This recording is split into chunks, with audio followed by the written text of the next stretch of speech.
More men died building this weapon than were killed by it. Hitler built a weapon that killed 9,000 people, but before it ever fired, it had already killed twice that many just to build it. And the V-2 rocket wasn't even the most terrifying part here. The factory that built it was. And the most horrifying part wasn't the death toll.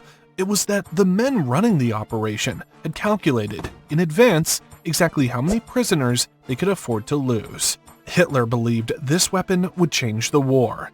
The V-2 was the world's first long-range ballistic missile, a machine that climbed past the edge of space before falling silently onto its target.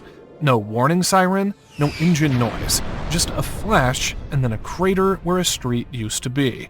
Starting in September 1944, thousands rained down on London, Antwerp, and other Allied cities, killing an estimated 9,000 people combined. Germany's engineers had built something no army on Earth had ever fielded. It should have been unstoppable. There was one problem. Someone had to build it, and building it meant going underground. Deep in central Germany, inside the Konstein mountain, the SS carved out a factory that never saw daylight. It was called Mittelwerk. Picture an elevator shaft dropping hundreds of feet into rock. The doors open and there's no sky, no sun, no weather, just miles of tunnels lit by bulbs that never switched off, packed with machinery that never stopped running. The air was thick with stone dust and diesel fumes. The temperature barely changed, winter or summer, because nothing above ever reached it. This is where the prisoners lived. Not commuted to, lived. In the early construction months of 1943, there were no barracks. Prisoners slept directly on the tunnel floor, inside active construction zones, next to machinery that ran through the night. No bunk, no blanket. The stone dust that filled the air didn't clear overnight. It settled into their lungs permanently. During the peak construction phase, late 1943 into early 1944, guards recorded over 100 deaths per week. Not in combat, not from bombing, from dust, disease, starvation, and exhaustion inside a mountain. Prisoner rations averaged approximately 1,500 calories per day, roughly half of what a working adult needs to function. Shifts ran 12 hours with minimal rest. Men who collapsed at their stations were dragged aside. By the next shift, they were simply gone. Those prisoners came from the newly formed Mittelbau-Dora concentration camp, built specifically to feed labor into this one factory. Historians estimate as many as 60,000 people passed through the camp system tied to Mittelwerk.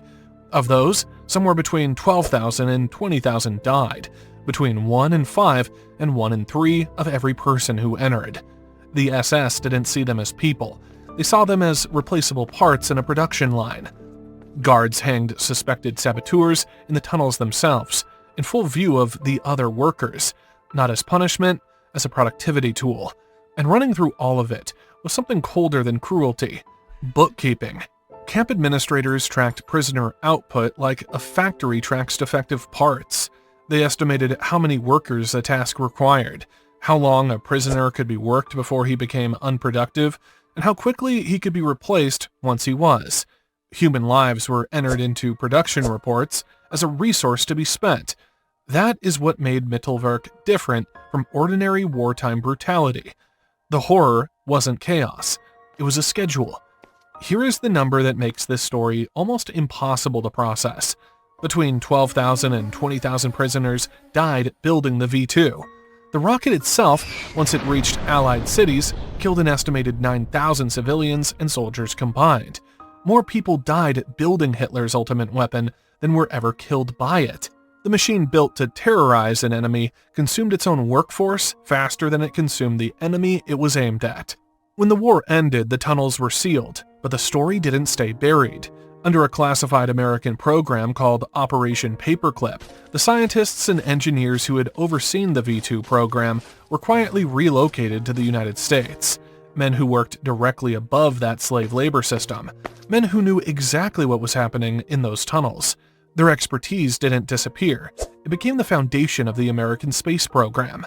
The men who helped build the V-2, Werner von Braun, using slave labor, would later help put astronauts on the moon. If you think that's unbelievable, Wait until you hear what Operation Paperclip really was.